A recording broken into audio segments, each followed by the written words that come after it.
Janganlah Wah, berhenti Wah. Jangan. Okey, ini dah tak lawak dah. Janganlah. Ini dah tak lawak. Ini dah tak lawak. Tak boleh macam ni, tak boleh macam ni. Kenapa awak melepaskan angan awak? Tak ada. Dah, cukup dah. Awak tak ada maruah nah?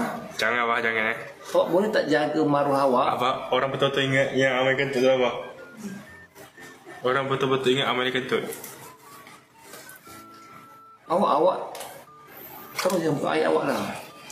Wah, Awak tolonglah hormat diri awak.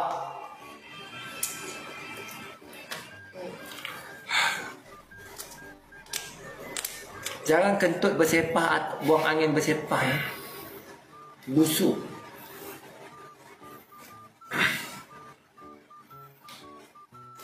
Abah, orang kadang-kadang ada orang ingat yang amal kentut Abah.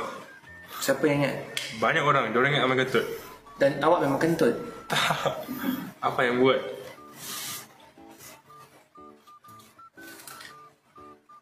Itu bukan satu fitnah, itu adalah kenyataan. Cuba korang komen siapa yang kentut. Satu tip mengatakan bahawa hubungan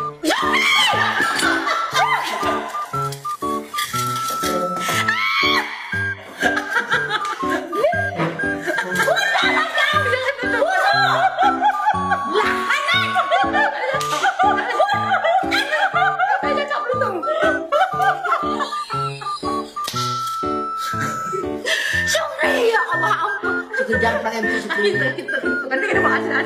Kau macam mana? Sekarang jadi tak? Tak boleh tunjuk macam kaki-kaki tu. Tak boleh. Oh itu. Mana itu mak tu mak. Bila? Kenapa tadi mak yang buang angin? Mak tolong jangan. Saya tolong ya. Tolong hormat saya. Kalau buang angin jangan bersepah. Minta maaf banyak. Ya Allah. Minta maaf banyak. Minta maaf banyak. Sampai Malaysia tahu irama kentut kau Syukri. Meeting. Kau pergi meeting? Bodoh.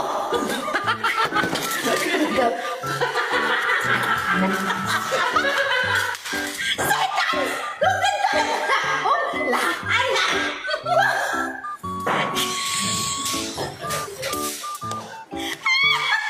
Kenapa Syukri? Tidak. Kenapa macam tu? Aku terkejut. Kenapa Syukri macam tidak? Mahal lagi mak. Orang akan tanya kentut ni Syukri. Sebab saya kalau buatlah salah kentut. Tapi saya ni kentut saya tu boleh dikontrol. Kalau salah kentut saya kentut. Sebab macam ni saya kata lah 17 jam. Okey dah matikan. Dah matikan.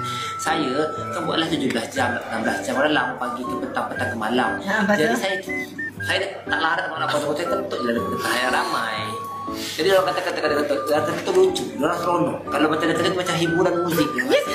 Ya, jadi saya tahu je. Ada je orang hiburan. Bila mana-mana ada siapa kata Takut daripada makan. Ada. Ada makan. Mak nampak orang dah bersyukuri, orang dah berterima. Lepas tu mak tengah live tu, tolonglah bonda, Datuk tengah bergaduh dengan Ida. Tak ada yang bergaduh dengan Datuk yang perang ada macam tu. Ya ke? Haa. Tak, dia orang macam ni mak. Kalau saya tengah ke bawah, korang dengan lidah. Lidah ada masalah dengan dia orang yang macam Saya cakap ni je, saya tak tahu saya ni hidup macam saya tak campur orang. Berapa Saya tak macam majulah saya. macam kat bonda. Kita orang tengok macam apa pula bonda lain sekarang. Kenapa sebab bonda ketat, kenapa bonda macam makin manja. Kenapa lelaki Macam tak ada dia cakap macam tu. ada lah. Ada tak? Bonda tengah ada masuk dalam tu. Tahu tak saya jawab apa tak? Ada pun kisah dia kata. Korang kena komen je. Saya kata masuk manja kali tu je. Engkau yang bukan masak. Lepas tu orang kata tak manja kali. Kenapa dia kata manja kali?